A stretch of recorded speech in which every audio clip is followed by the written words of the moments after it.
Eu vou pregar sobre despertamento, tanto pela manhã quanto à noite. Obrigado, João.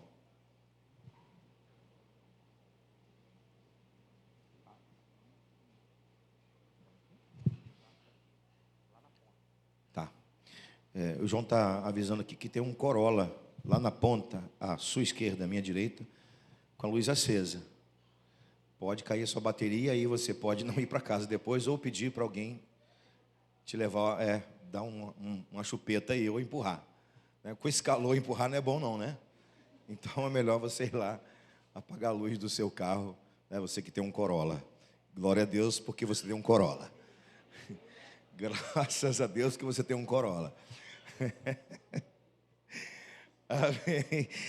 Então, como eu disse, eu estava na dúvida qual mensagem pregar, mas como o texto fala de ceia, eu fui levado pelo Espírito Santo a ler com você esse texto. Abra a sua Bíblia comigo no livro de Atos dos Apóstolos, capítulo 16. Somente o versículo 8 do capítulo 16.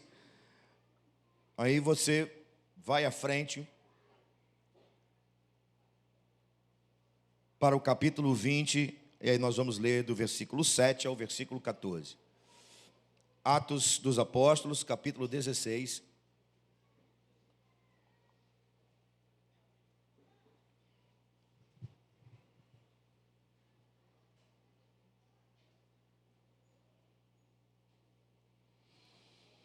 Apenas o versículo 8.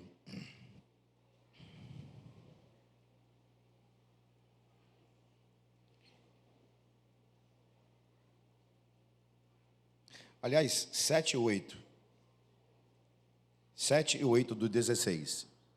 Aí você depois avança para o 20, a partir do 7. 7, 8, 16 de Atos diz assim: E quando chegaram a Mísia, intentavam ir para Bitínia, mas o Espírito de Jesus não lhe permitiu. E tendo passado por Mísia, desceram a Troade. Avança aí, por favor, para o capítulo 20.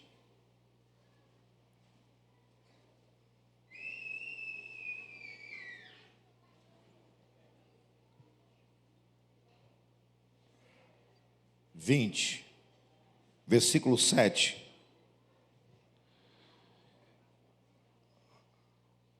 Amém? Acharam? Amém? No primeiro dia da semana, ajuntaram-se os discípulos para o partir do pão. Paulo, que havia de partir no dia seguinte, falava com eles e alargou a prática até meia-noite. Havia muitas luzes no cenáculo onde estavam juntos. E estando um certo jovem, por nome Eutico, assentado numa janela, caiu do terceiro andar, tomado por um sono profundo que lhe sobreveio durante o extenso discurso de Paulo, e foi levantado morto. Paulo, porém, descendo, inclinou-se sobre ele, abraçou-o, disse: Não vos perturbeis, que a sua alma nele está. E subindo e partindo o pão, comendo, ainda lhe falou largamente até a alvorada. Assim partiu. E levaram vivo o jovem, e ficaram não poucos consolados. Somente até o versículo 12. Eu coloquei tudo errado, né, Felipe? Era o 12, eu botei até o 14. Me desculpe, por favor. Somente até o versículo 12, meus irmãos.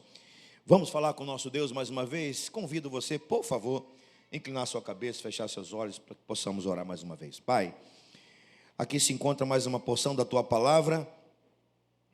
E muito obrigado pelo privilégio de poder estar nesta manhã, na Tua presença, e ser ministrado por Tua presença, e poder ter o privilégio de cear, de lembrarmos, ó Deus, do sacrifício do nosso Senhor Jesus Cristo por nós na cruz. E agora, Senhor, antes de comer do pão e beber do cálice, eu quero pedir ao Senhor que fale conosco por meio da Tua palavra, no nome de Jesus. Amém. De volta ao lugar do despertamento. Tema da mensagem desta manhã, de volta ao lugar do despertamento. Quando falamos em despertamento, nós precisamos atentar que um despertamento pode ser de duas maneiras. Pode ser para aquele que já está ligado com Deus, já está ligado no Espírito, e o Espírito pode despertar a pessoa a viver coisa nova, ou mudar a rota.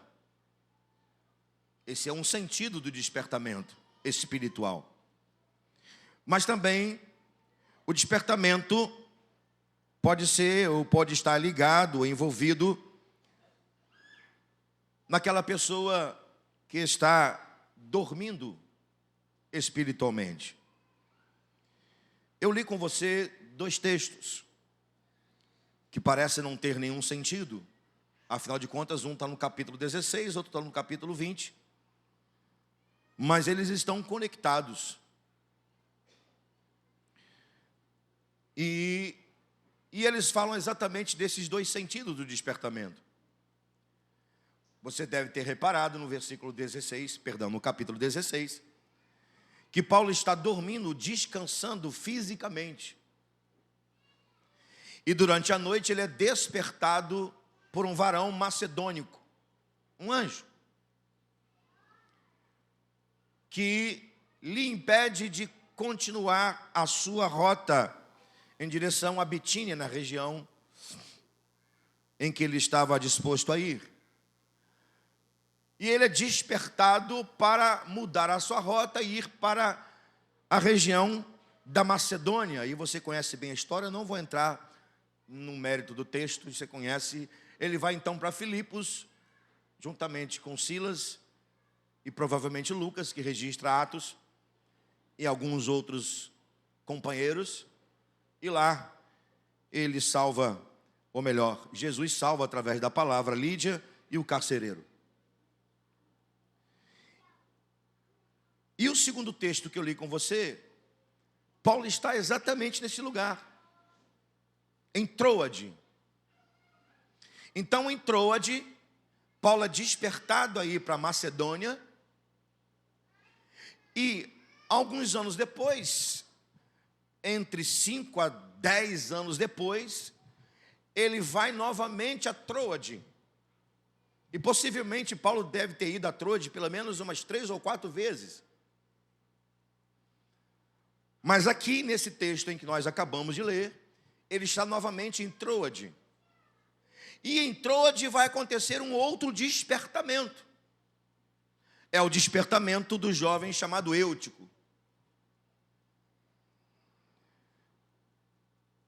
Interessante que Deus nesse tempo quer despertar os que estão dormindo, e Deus nesse tempo quer despertar aqueles que estão ligados, que mesmo que esteja dormindo o sono físico, e como diz Cantares de Salomão, eu dormia, mas enquanto o meu coração velava.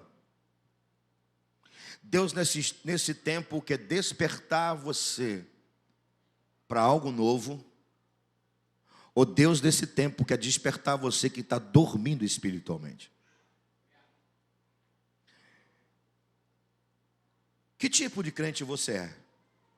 O que está ligado,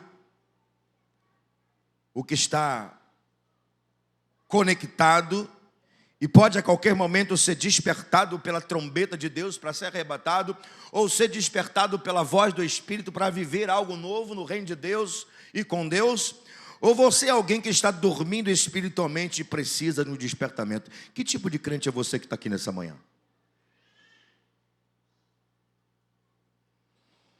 Eu vou ler alguma coisa aqui sobre Troade rapidamente, só para você se situar geograficamente, historicamente. Troade ou Troas, hoje eu não sei nem citar esse nome, porque é um nome complicado. Essa cidade hoje chamada, ela não é mais Troade ou Troas, ou Troia, lembra do cavalo de Troia? É o mesmo lugar.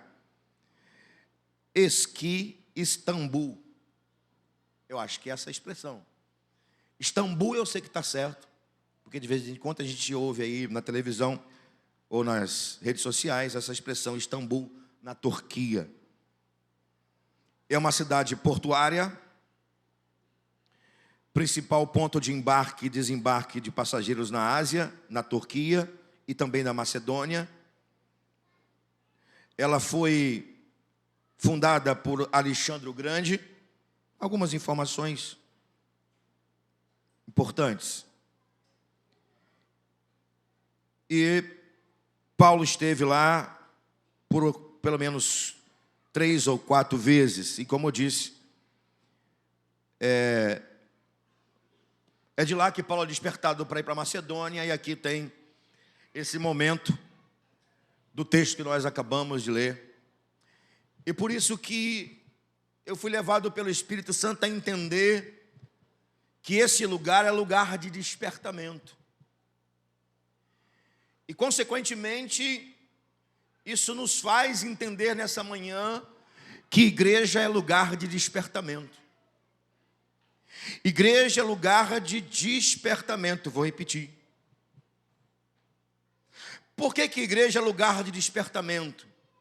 Porque a igreja é lugar de pessoas que foram abraçados ou abraçadas por Jesus pela cruz do Calvário, e abraçadas por Jesus pela cruz do Calvário, ela foi despertada da morte para a vida. Portanto, nesta manhã, por alguns minutos, eu creio que eu não vou falar a uma igreja dormindo. Eu creio que irei falar a uma igreja que é despertada. Há uma igreja que, de fato, meu irmão, quer viver um tempo de despertamento. Mas se por acaso, nesta manhã, você está dormindo ou com alguma área da sua vida está dormindo e você precisa de despertamento, assim como o apóstolo Paulo abraçou Eutico e Eliseu fez a mesma coisa, Elias fez a mesma coisa e fomos abraçados pela cruz do Calvário, espero que nesta manhã você seja abraçado pelo Espírito Santo e que a vida de Jesus desperte você. Que lugar é esse, espiritualmente falando? Quero dividir três princípios com você para a gente cear. Geograficamente, Troade é o lugar onde Paulo foi despertado. E é o lugar onde ele está aqui. Mesmo lugar. Espiritualmente, Troade é lugar de crente que primeiro anseia pela palavra. Troade, lugar de despertamento, é lugar de crente que anseia pela palavra. Repare, por favor, e fique tranquilo que eu não irei fazer isso.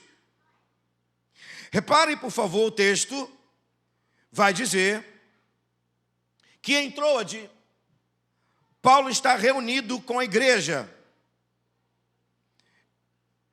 E ele está 7 dias aqui. E o texto vai dizer que ele, no primeiro dia da semana, evidentemente no domingo, ele vai alargar o seu sermão até a meia-noite. Ou seja, ele começa a pregar de 6 até a meia-noite. Quantas horas de sermão? Matemática. Ele começa a pregar às 6 da tarde e vai até a meia-noite. Quantas horas de sermão? 6. Só o primeiro momento. A minha esposa, quando eu saio, e eu falo assim, estou terminando, e ela me chama de Heber Silva, por isso, e ela diz, quando você está terminando, que você vai levar mais tantas horas. Imagine Paulo dizendo, estou terminando, e o terminando dele tem mais 3 horas. Ele está na véspera de sair de Troade para ir em direção a Éfeso. Alguém que está com pressa de ir a algum lugar não vai fazer outra coisa senão pregar um sermão de 15 minutos e deitar e dormir e descansar, porque no dia seguinte vai pegar uma viagem. Mas o moço prega 12 horas. Por que 12 horas, pastor? Você não falou que é 6? Não, 12 horas. Porque no meio da primeira parte, ou entre as duas partes, acontece o milagre de Eutico.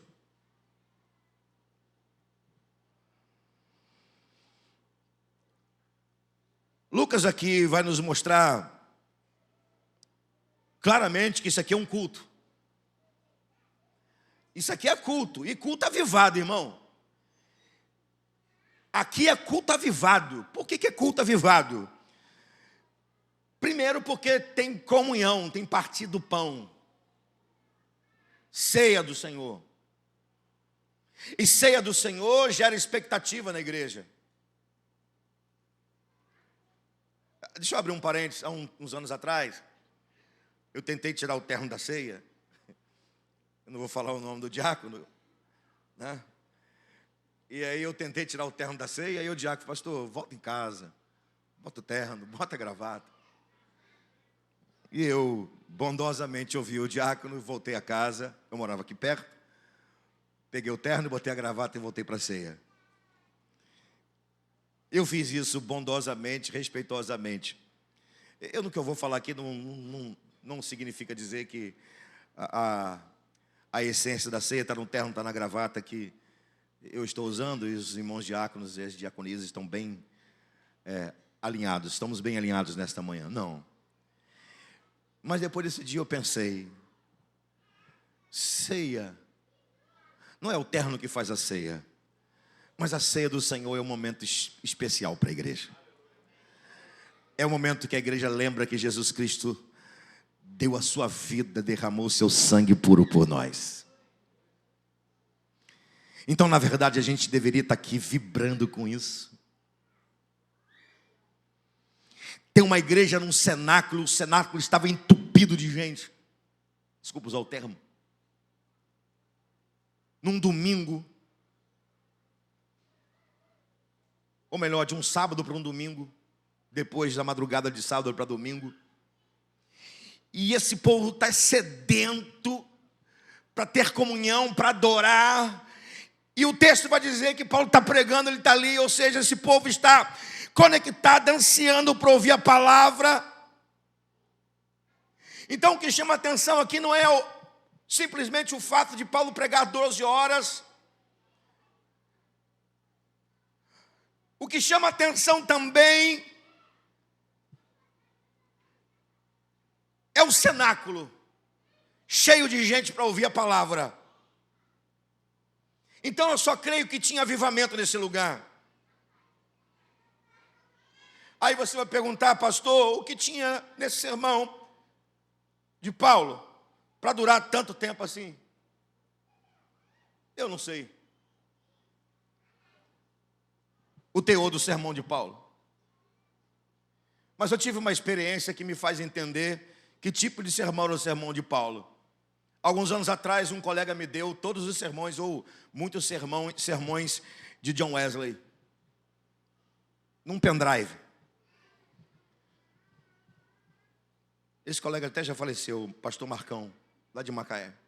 Ele tinha voz grossa. Robinho, aqui, ó, sermão de John Wesley. Vai lá, leva aí, ó. Você é gente boa, vou te dar. E peguei aquele pendrive, doido para poder colocar no computador, e falei, rapaz, você deve ter cada sermão, cada exegese, cada hermenêutica. É de John Wesley. Coloquei. Primeiro sermão falava sobre salvação. Segundo sermão, salvação, santificação, regeneração. E eu estou procurando coisa assim, mocotó, aquela coisa grossa, densa. E só feijão com arroz, com sazão do Espírito. Aquela coisa bem simples. João 3,16, João 14,6. E o Espírito Santo falou comigo que o que John Wesley pregava não era somente a Bíblia. Ele também pregava com a sua vida. E por que eu estou dizendo isso? Porque eu não sei o que Paulo pregou, não sei qual o sermão de Paulo, não sei. Mas uma coisa sei, o seu sermão foi simples e cristocêntrico. O suficiente para aquecer o coração de um cenáculo inteiro, o suficiente para prender a atenção das pessoas, o suficiente para as pessoas ficarem ligadas, o suficiente para as pessoas desejarem ouvir a palavra.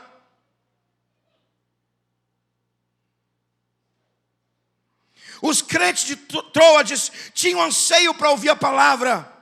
E deixa eu te falar, meus irmãos, uma igreja que não tem anseio de ouvir a palavra, estudar a palavra, meditar na palavra, é uma igreja que está fadada a morrer espiritualmente, está fadada a ser enganada por Satanás, e a qualquer momento pode ser levado pelo vento de doutrina.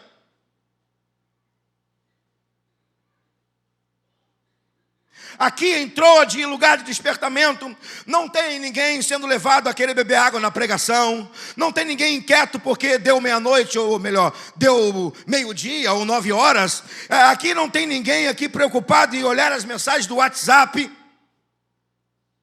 E sabe-se lá que tipo de mensagem?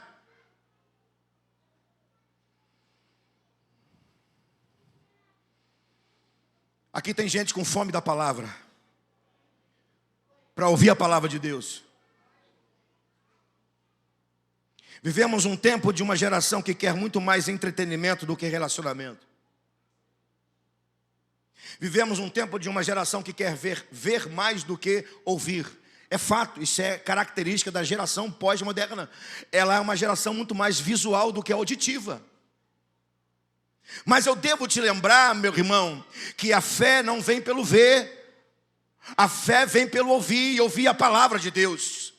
Eu devo te lembrar que a sua fé é aguçada quando você ouve a palavra.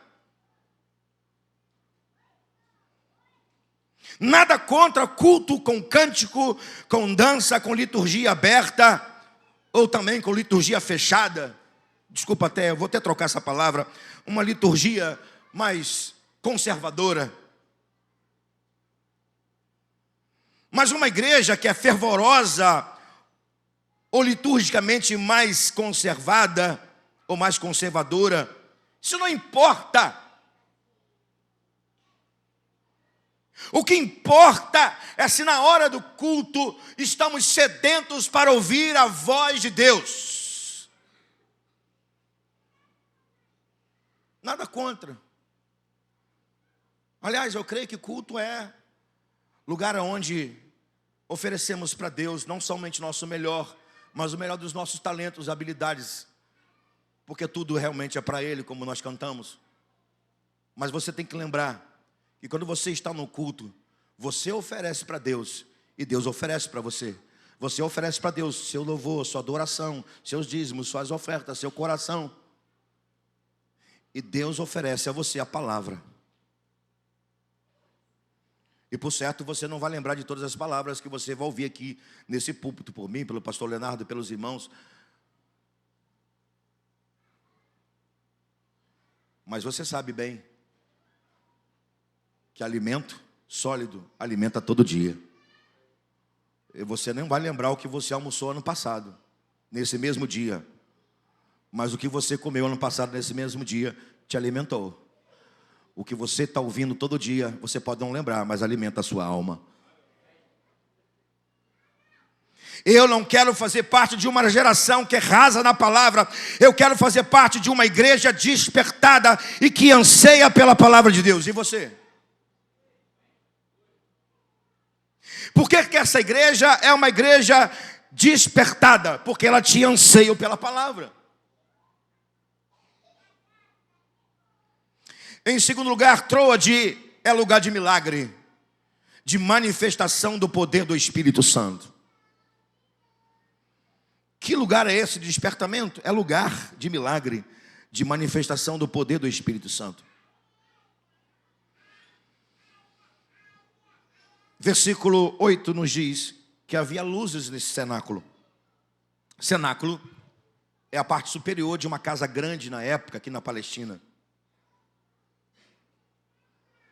Parecido, não sei se necessariamente é, mas parecido com a parte de cima, que a gente chama aqui de terraço.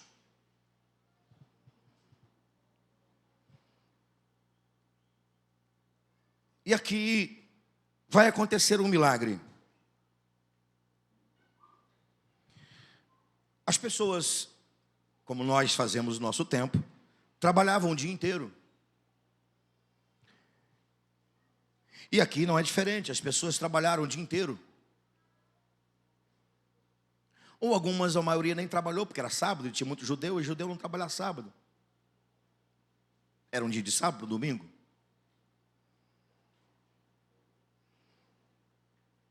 E eles estão reunidos, estão ouvindo a palavra. E à medida que o tempo vai passando, essas luzes, que não era nossa, evidentemente, que não tinha de energia elétrica, era candelabro, na maioria era candelabro, ou tochas, e o combustível, geralmente era azeite, mas podia ser outro combustível. Eu não sei se você já viveu o tempo da lamparina. Eu acho que ninguém aqui... Quem já dormiu com lamparina, por favor, levanta a mão. Tem gente assim, ó. Rapaz, tem muita gente que dormiu com lamparina aqui, rapaz. Que isso, hein? Eu estou surpreso. É interessante que quem dormia com lamparina tinha 2 trabalhos pela manhã: escovar o dente e limpar o nariz. Da fumaça preta que saía à noite, por causa do tal do querosene.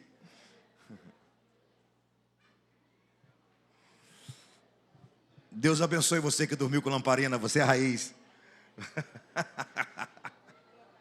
Coisa linda, né? Dormiu com lamparina e hoje tem Corolla. Deus é bom, hein? Deus faz milagre, hein? Dormiu com lamparina e hoje tem Corolla. Mas, meus irmãos, o texto diz que havia um jovem, esse jovem chamava-se Eutico. Presta atenção aqui comigo.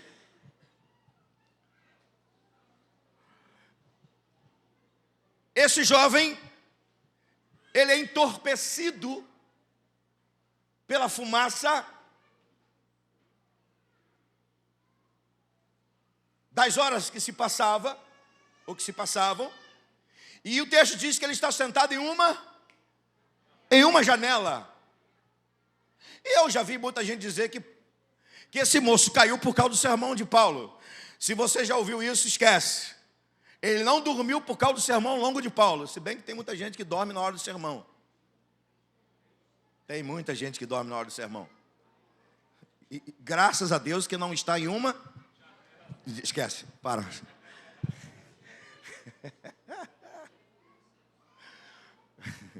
Oh, mas lá em Goitacazes, essa eu vou ter que contar. Tinha um lá que ia para o culto, ele dormia. Mas na hora da apelo ele levantava a mão. Sabe qual era o apelido dele? Isca. Fazia o apelo e levantava a mão. Deus te abençoe. Qual o próximo? Deus abençoe, Deus abençoe, Deus abençoe.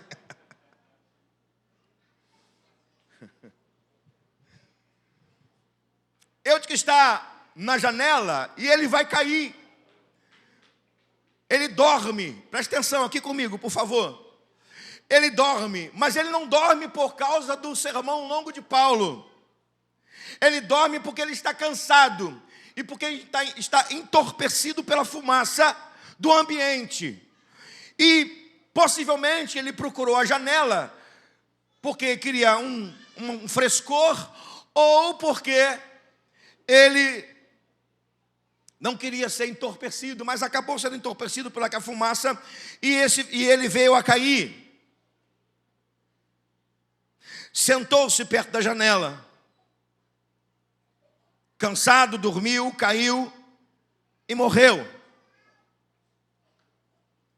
E o texto vai dizer que as pessoas desceram correndo com pressa, assustadas pelo fato, afinal de contas, alguém está caindo da janela, numa boa altura, aproximadamente 10 a 12 metros.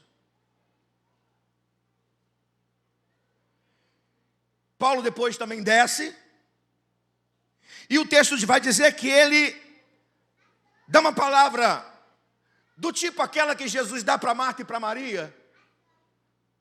Quando Maria disse, se o Senhor estivesse aqui, meu irmão não teria morrido. E Jesus responde, não, Lázaro não morreu. Paulo desce e toma essa mesma essência da palavra de Jesus e diz, não, a alma está com ele. Na verdade ele quer dizer, não, ele não morreu, ele vai ser despertado. E o texto diz que Paulo tem a mesma atitude que Eliseu, que Elias e que Eliseu. Ele abraça Eutico e o moço é despertado do seu sono, ou melhor, da sua morte.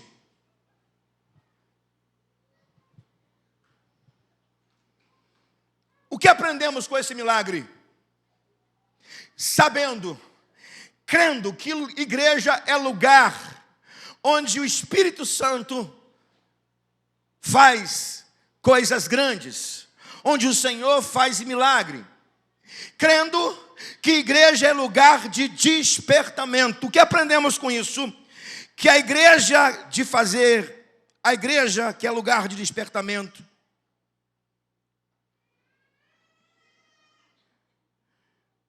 igreja é lugar onde as pessoas que estão na janela são despertadas. Janela é lugar de dúvida. Janela é lugar de sobra. Só tem esse lugar. Janela é lugar de ver o lado de dentro. Mas também janela é lugar perigoso, porque mesmo vendo por dentro, é atraído pelaquilo que está do lado de fora. Janela é lugar de quem tem interesse pela palavra, pela obra, mas pelos cansaços da vida acaba caindo. Eu espero que você não seja crente de janela. Eu espero que você seja crente sedento pela palavra de Deus. Igreja é lugar de gente que está preparada para abraçar aqueles que caem, para abraçar e para despertar aqueles que estão caídos. Vou repetir, igreja é lugar de crente que abraça aqueles que estão dormindo ou aqueles que caíram. Eu espero, meu irmão, que nesta manhã você seja como o apóstolo Paulo, não como Eutico. Eu espero que você seja um crente cheio do Espírito Santo, e por ser cheio do Espírito Santo, o Senhor aquece seu coração, te dá autoridade, te dá poder, para que você possa abraçar pessoas que estão precisando de um abraço de despertamento. Igreja é isso. Igreja é lugar de gente que está preparada para dar o abraço do despertamento. Pastor, mas crente de janela é coisa séria. Pode ser. Mas não entre no campo do julgamento. Porque Jesus disse, quem está de pé, cuide para que não caia. Hoje você pode ser aquele que vai abraçar, mas amanhã você pode ser um Eutico que caiu da janela. Eu não desejo que você seja um Eutico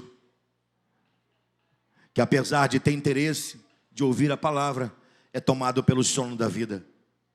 Eu desejo que você seja como Paulo, aquecido pelo Espírito e pronto para levantar aqueles que caíram. Posso ouvir um amém por isso? Em último lugar, que lugar é esse? Troade, lugar de despertamento, permita-me a redundância, é lugar de uma igreja de retomada espiritual.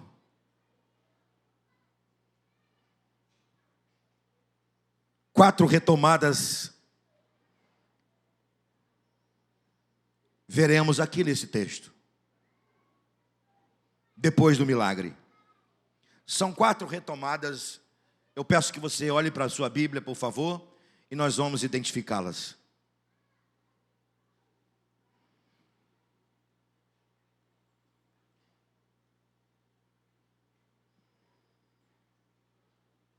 Versículo 11. O início do versículo 11 está a primeira retomada. E subindo e partindo o pão, comendo, ainda lhe falou largamente até a alvorada. Para nesse ponto e vírgula aí. A primeira retomada é a retomada do culto. Depois do milagre, o culto voltou. Eles voltaram à ceia. E eles voltaram a ouvir o sermão de Paulo por mais 30 minutos. É isso? Não. Eles voltaram a ouvir o sermão de Paulo por mais 6 horas. Você que já veio na nossa vigília, que começa às 6 da tarde e termina às 6 da manhã, esse é o período de um culto na igreja de Troade. E a primeira retomada é o culto. O milagre aconteceu e o culto voltou. Não está escrito que eu vou te falar, mas assim creio. O que você acha? Depois que alguém é ressuscitado, como que você acha que foi esse culto pós o milagre?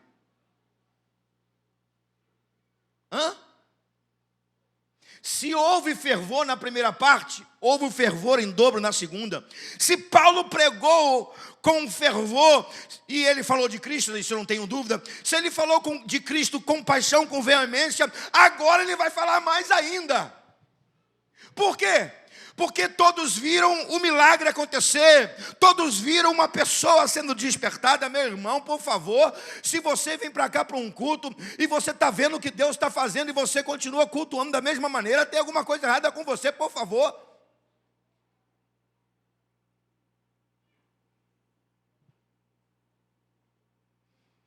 Deus está fazendo grandes coisas em nosso meio. Então o nosso culto precisa ser culto de retomada. A gente precisa voltar a adorar todos os dias. Hoje nós vamos terminar aqui pela manhã, vamos voltar à noite. E o nosso voltar de noite ou à noite tem que ser com mais fervor ainda, com mais intensidade na adoração ainda, e com mais vontade ainda de ouvir a palavra. Por quê? Porque o Senhor continua fazendo grandes coisas em nosso meio. Mas olha a segunda retomada, por favor.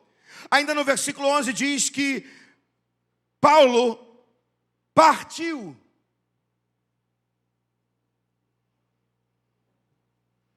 O que significa isso? Significa dizer que Paulo retomou a sua viagem missionária. Aqui é a terceira viagem, que não foi ainda concluída. Ele retoma a sua viagem missionária, ou seja, ele volta a fazer a obra. E ele vai fazer a obra cheio. Por quê? Porque o culto foi tomado pela palavra, o culto foi tomado pela presença do Espírito Santo, o culto Jesus foi adorado, Jesus foi exaltado, no culto Jesus fez milagre, no culto houve uma pessoa que ressuscitou, houve salvação, o culto foi uma bênção, e Paulo retoma a sua viagem cheio, volta a fazer a obra de Deus cheio.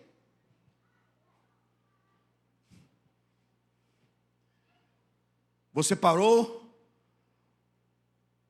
Ou você está disposto a retomar a sua vida? A sua jornada?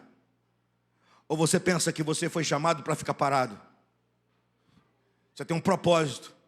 Você foi chamado para viver o propósito. E o que é o culto na vida de quem vive um propósito? Eu não vou dizer que culto é lugar de recarregar as baterias. Não.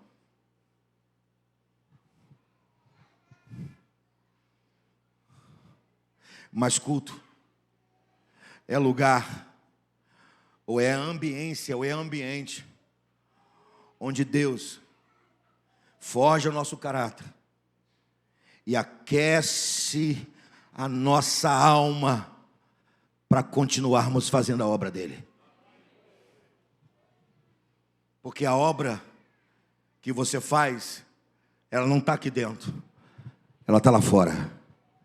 Se você parou a sua jornada, o seu propósito, a sua viagem, retome hoje em nome de Jesus. Terceira retomada nesse culto é a retomada de Eutico. O texto diz, no versículo 12, e levaram o vivo jovem.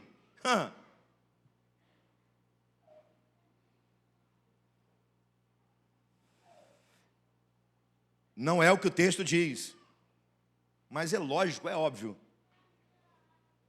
Vamos lá, você é Eutico agora, tá bom? Você é Eutico. Ou Eutica.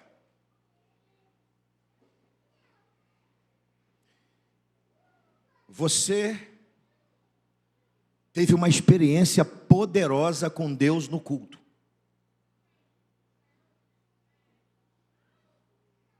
Não vou dizer que você morreu e você ressuscitou. Vou falar uma outra, vou tecer com você aqui algo que não seja isso. Você chegou num culto cansado. Seu dia foi tenso.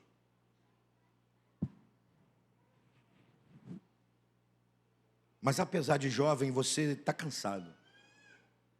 Você até tem expectativa no culto, você ouve a palavra, mas de repente você se distrai. Mas de maneira graciosa e surpreendente, o Espírito Santo toca em você. Jesus faz algo poderoso em você. E as pessoas vêm perto de você e te abraçam. E você diz assim: ainda bem que eu vim a esse culto. Aí eu te pergunto, depois de um momento como esse, como que você volta para casa? Pois bem, Eutico não voltou mesmo para casa. Isso é fato.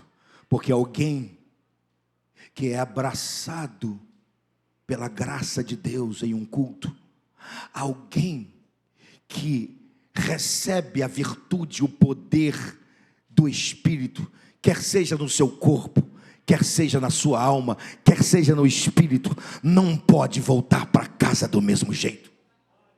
Meu desejo, meu irmão, que em cada culto que nós nos reunimos aqui, ainda que você chegue aqui cansado por alguma coisa, preocupado com alguma coisa, que você possa receber o abraço do Espírito Santo e que você possa retomar a sua vida, que você possa voltar para casa cheio e desejando chegar na sua casa e dizer: Deus tocou na minha vida, Deus fez algo novo na minha vida, eu não sou mais a mesma pessoa. Mas tem a última retomada aqui nesse texto que eu quero terminar aqui. Versículo 12 vai dizer que os crentes em Troade ficaram, leia aí, o que está escrito aí no versículo 12? Ficaram, tem uma negativa, não pouco consolados. Aleluia.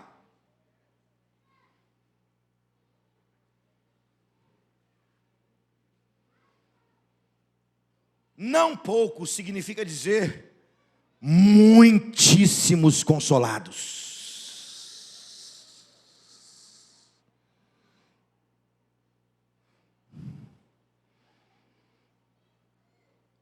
O que aconteceu com o Eutico consolou a igreja. Eu vou te fazer uma pergunta, e é retórico. O que eu vou te perguntar? Quem é o Consolador? Eu só ouvi duas pessoas falando quem é o Consolador. Eu não perguntei o que é o Consolador, eu perguntei quem. E quem diz respeito não a coisa, a pessoa. Quem é o Consolador? Melhorou um pouco, que parece que foi para 7 ou 8. Eu vou perguntar mais uma vez. Quem é o Consolador? Está quase, mais uns 15 falaram. Eu vou perguntar mais pela última vez. Quem é o Consolador? Então deixa eu te perguntar, culto tem que ter ou não tem que ter a presença do Consolador? Tem que ter a presença do Consolador. Então significa dizer, irmão, que você quando chega aqui em um culto, que você vem para um lugar como esse, que é lugar de despertamento, quando você chega aqui, o Espírito Santo consola você. Por que ele consola você? Porque ele é seu amigo, e porque você precisa ser consolado, porque você é peregrino, você não é turista nesse mundo, você é peregrino, você sofre as aflições dessa vida, você padece as aflições dessa vida, e quando você vê um culto como esse, onde a presença de Deus é viva, onde Deus faz milagre, onde Deus salva, onde Deus regenera, onde Deus transforma, você volta para sua casa com um abraço consolador do Espírito Santo.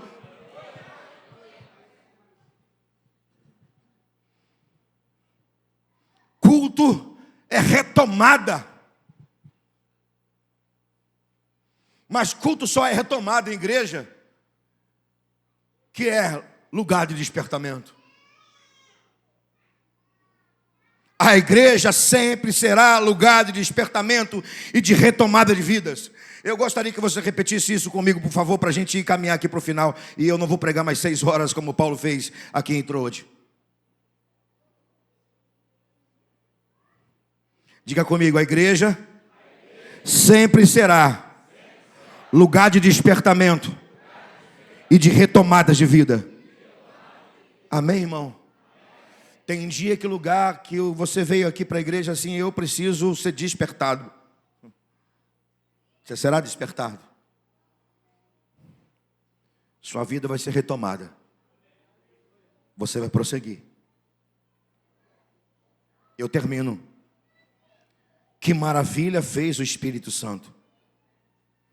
O lugar onde ele despertou seu servo no descanso físico da noite é o mesmo lugar onde uma igreja viva, despertada pela palavra, vê um jovem morto cair de uma janela e ser despertado por um abraço de graça. Meu irmão, eu vou repetir isso aqui e você guarde isso, por favor. O mesmo lugar onde o Espírito Santo falou com Paulo, passe a Macedônia e ajuda-nos. É o mesmo lugar.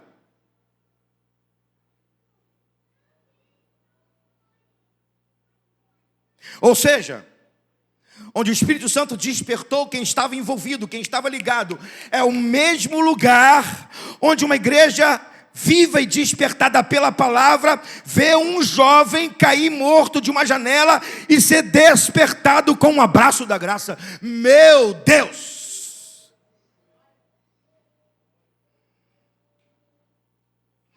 A igreja tem que ser lugar de despertamento.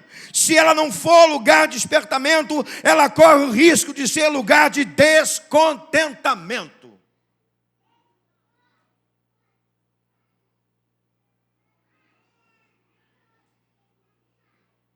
Igreja precisa ser lugar de despertamento, porque se ela não for lugar de despertamento, ela corre o risco de ser lugar de descontentamento.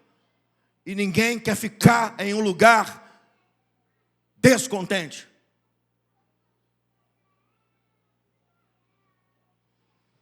Você pode ter motivos para até mudar de comunidades de fé, mas eu espero que esse motivo não falte aqui para você, nem para mim. O quê? Aqui tem que ser lugar de despertamento. A gente pode ficar descontente com muita coisa. Afinal de contas, temos opiniões diferentes. Mas nesse ponto não pode ter divergência, descontentamento. O quê? Aqui tem que ser lugar de pessoas que são despertadas para fazer a obra de Deus, porque estão ligadas em espírito. Aqui tem que ser lugar de culto vivo, de despertamento. E aqui tem que ser lugar onde as pessoas são abraçadas pela graça de Deus e são despertadas para a salvação, para a libertação e para viver o novo de Deus.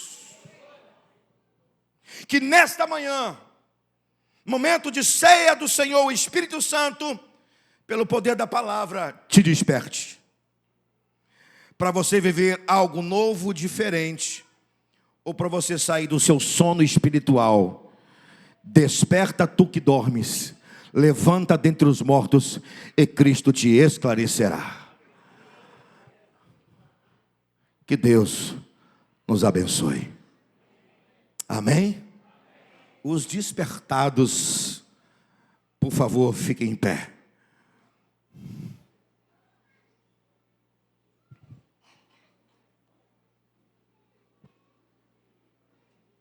Hoje à noite, então, pregarei sobre a trombeta do despertamento.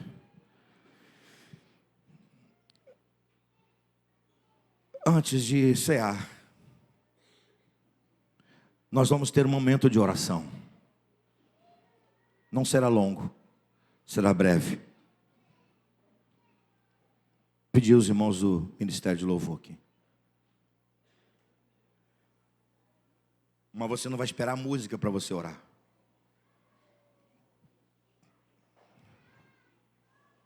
Ore pela vida do pastor Valmir.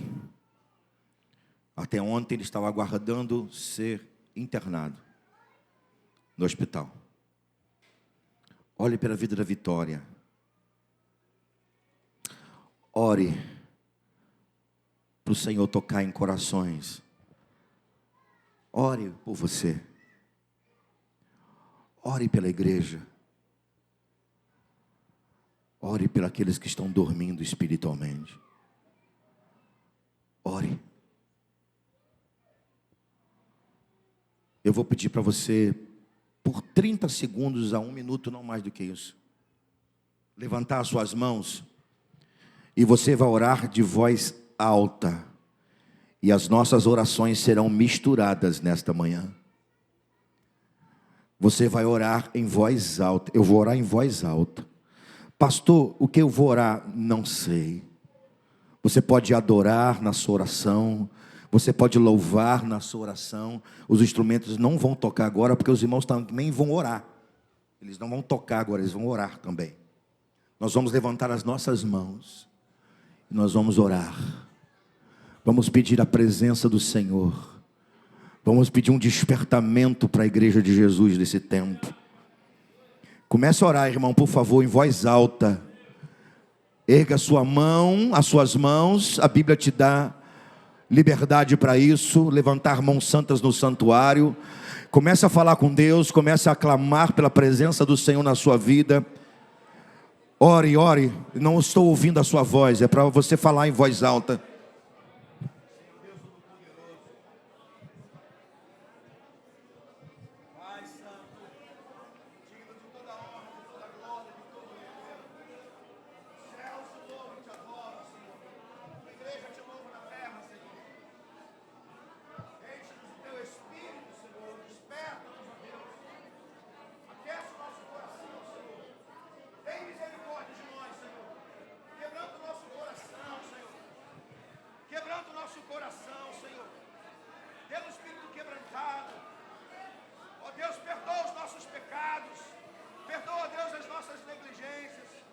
Aviva a tua igreja, Senhor. Aviva a tua igreja, Senhor. Aviva-nos, ó Deus. Vem com a tua presença entre nós, Senhor.